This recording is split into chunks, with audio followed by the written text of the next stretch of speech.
libre, malaki, at armado. Sa unang tingin, ang pagdating ng mga Abukuma-class destroyers mula sa Japan ay ang perpektong regalo para sa modernization ng ating Philippine Navy. Ngunit kung susuriin natin ang kasaysayan, ang Japan Maritime Self-Defense Force ay bumuo ng eksaktong 6 na barko para sa klaseng ito.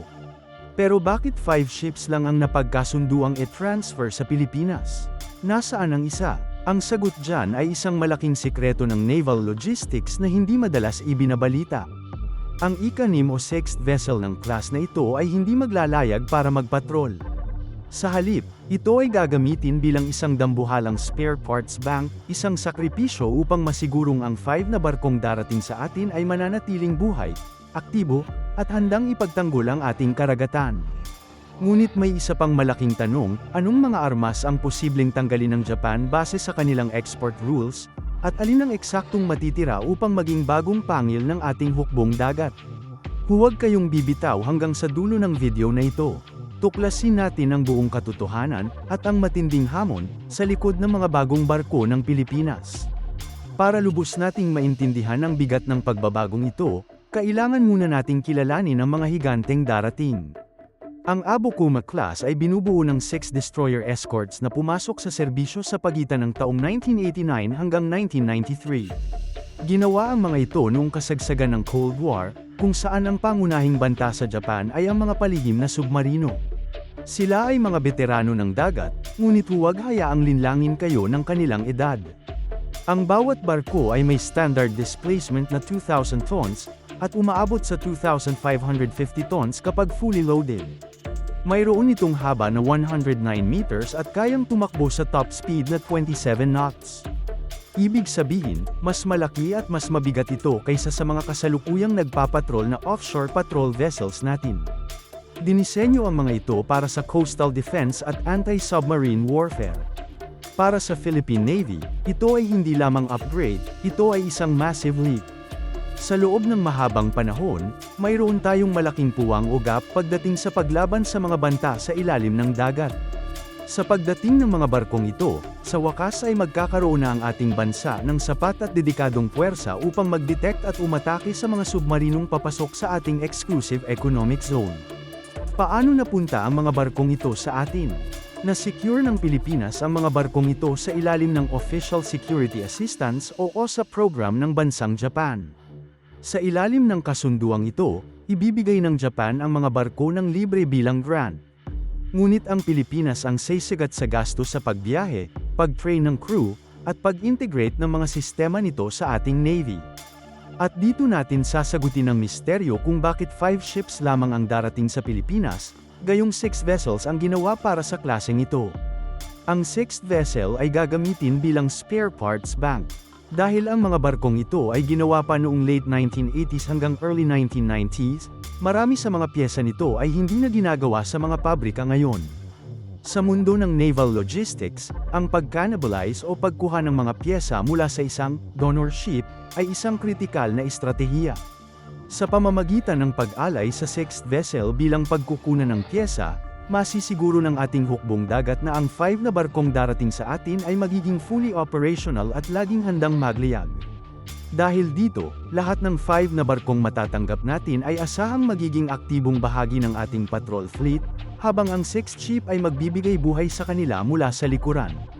Ngayon, dumako tayo sa pinaka-inaabangang bahagi. Sa ilalim ng bagong transfer rules ng Japan, anong mga armas ang siguradong mananatili upang magamit ng ating mga marino? Hatiin natin sa dalawa, ang mga siguradong kept, at ang mga question marks.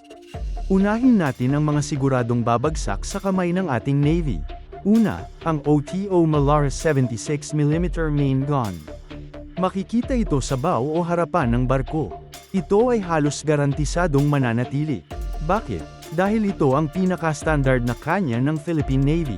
Ito rin ang ginagamit sa ating mga kasalukuyang frigates. Mayroon na tayong existing supply chain ng mga bala at mga mekanikong pamilyar na sa pag-maintain nito. Pangalawa, ang Phalanx Close-in Weapon System o CIWS.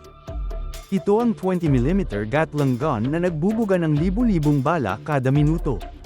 Ito ang last line of defense ng barko laban sa mga papalapit na anti-ship missiles. Habang ito ay nakamamatay, itinuturing ito ng Japan bilang isang defensive system.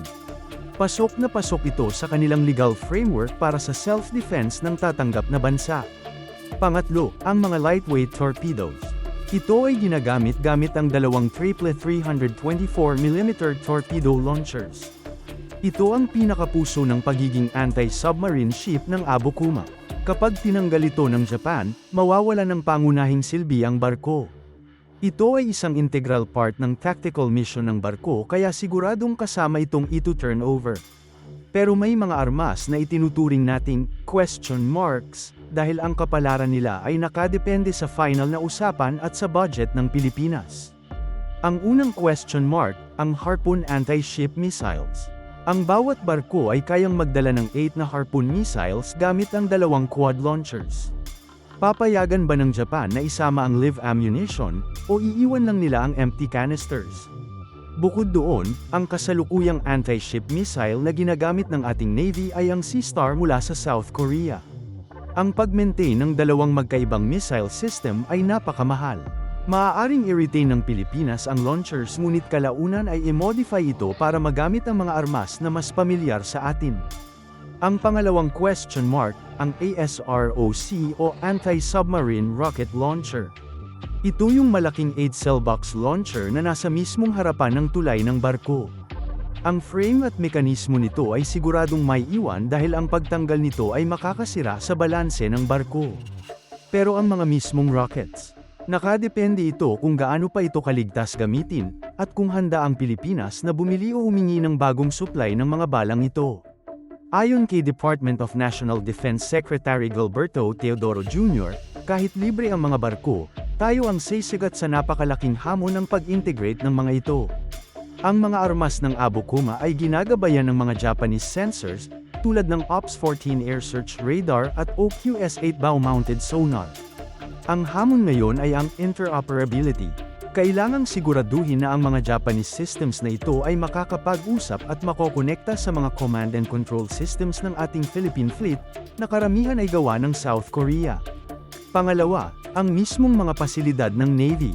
Inihayag din ni Secretary Teodoro na kasalukuyang ina-upgrade ng militar ang ating naval facilities.